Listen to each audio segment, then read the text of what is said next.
These are your Integrated Math 2 Section 3.3.3 notes. Our learning target is I can identify transformations and use quadratic equations written in vertex form.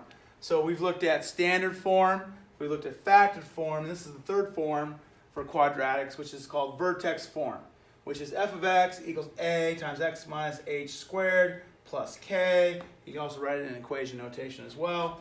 We know that h represents the axis of symmetry, so x equals h is your axis of symmetry, and the vertex is simply h comma k. So these values here make up the vertex. So it's in the name, vertex form. What information you get right away when you look at it? You get the vertex. Okay. Now the a values, just like we've been looking at in standard form and factored form, we know that's our vertical dilation, whether that's a stretch, if the absolute value is greater than 1, or if it's a compression, if that absolute value is between 0 and 1 for the a value. And we know if the a value is negative, then it's also a reflection over the x-axis. So that stays the same. The h value, again, it represents the horizontal translation. So when h is positive, it goes to the right. If h is negative, it goes to the left. But we have to be careful here how it looks in the equation, because the equation is x minus h. So if h is negative, it's actually going to say x plus that number. If h is positive, then it's going to say x minus 7 or whatever it is, squared. Okay? Then the k value, that is our vertical translation. It also represents the y-coordinate of the vertex. Okay, so it is our vertical translation. So if k is a positive number, it translates the parabola up. If k is a negative number, it translates the parabola down. So let's just take a look at a couple of these so you see it.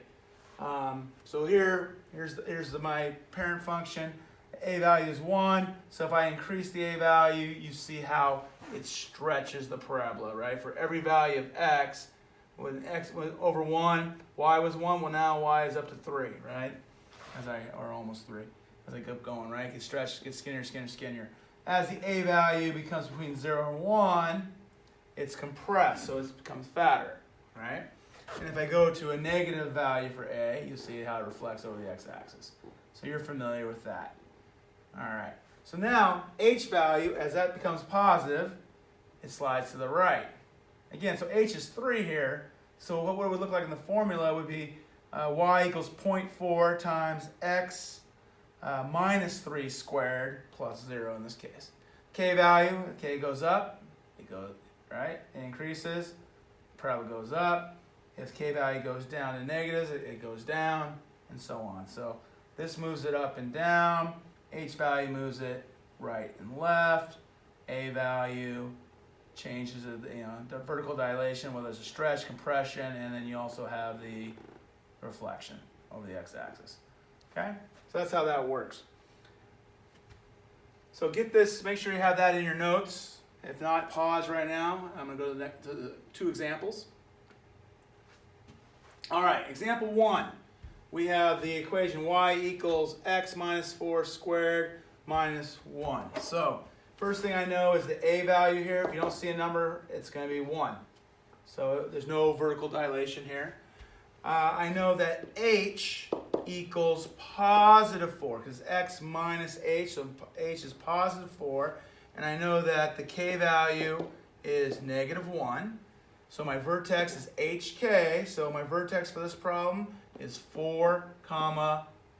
All right, so there's my vertex. So we can graph it real quick. 4, 1, boom. Now we can just use the a value to graph it. So usually when I go over 1, 1 squared is 1, so I go up 1, right? Because my a value is 1. And I can mirror the other side, right? Because this is my axis of symmetry, x equals 4. I should probably write that down too. So our axis of symmetry in this case is going to be x equals 4, my dashed line there. Now, from the vertex, if I go over 2, well, 2 squared is 4, so I go up 4 from there. 1, 2, 3, 4, mirror the other side. If I go over 3, 1, 2, 3, 3 squared is 9. I go up 9. 1, 2, 3, 4, 5, 6, 7, 8, 9. Same thing over here. Just mirror the other side. There's my points. I draw my pretty curve. and there's my parabola. Okay? If you're not good at the part I just gave you, where you go over 1 and you square it, go over 2, 2 squared, you're not good with that, you can always do a table of values. Table of values will still work. I would like you to take note here that the k value is not the y-intercept, right? K value is not the y-intercept. The y-intercept is going to be up there somewhere. So you go in standard form where the c value is the y-intercept. That's not the case here, because if I plug in 0 for x, I get negative 4 squared is 16. 16 minus 1 is 15. So 0, 15 would be my y-intercept. Okay, that's a classic mistake a lot of students will make with the k value, thinking it's the y-intercept. It's not. All right, one more example. All right, example 2. We have y equals negative 2 times x plus 3 squared plus 8. All right, my a value is negative 2. So we know it's a reflection over the x-axis, so we know it's stretched.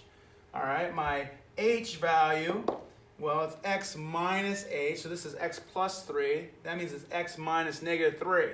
So h is negative 3, and then my k value is the 8 positive. All right, so my vertex is going to be negative 3, comma 8. My axis of symmetry is just x equals negative 3. So let's go to negative 3. Let's go ahead and put the line of symmetry down. All right, and let's use blue here. So my point's at negative 3, 8. Negative 3, 1, 2, 3, 4, 5, 6, 7, 8. All right, let's use that same method now to graph it. So usually I go over 1. 1 squared is 1. I go up 1 typically, but my a value is negative 2. So I take that 1 and I multiply it by negative 2. I go down 2. All right, I'll mirror the other side. Usually when I go over 2, I go up 2 squared. 2 squared is 4. But I'm going to take the 4 and I multiply by negative 2, so that means I go down 8. 2, 3, 4, 5, 6, 7, 8. And I mirror the other side. 2 away, 2 away. All right, let's do another one. Usually I go over 3 from the vertex. I go 3 squared up. 3 squared is 9. But I'm going to go 9 times negative 2, which is negative 18.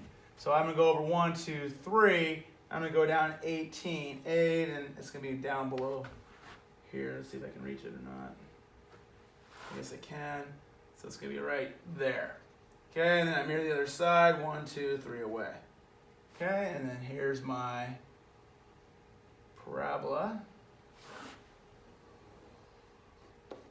And it is stretched. Best I can do there. All right, and there's your parabola. So nice thing about this form, you quickly get the vertex information. You quickly can see what transformations occurred from the original y equals x squared, right? So y equals x squared, we know the vertex is on 0, 0. So we know that this one we went left 3 and we went up 8. We know there's a reflection over the x-axis, and we know that it's stretched by 2. All right, so that's it for this section. So now you should be getting real comfortable with factored form, standard form, and vertex forms of quadratics. Thanks for taking your notes.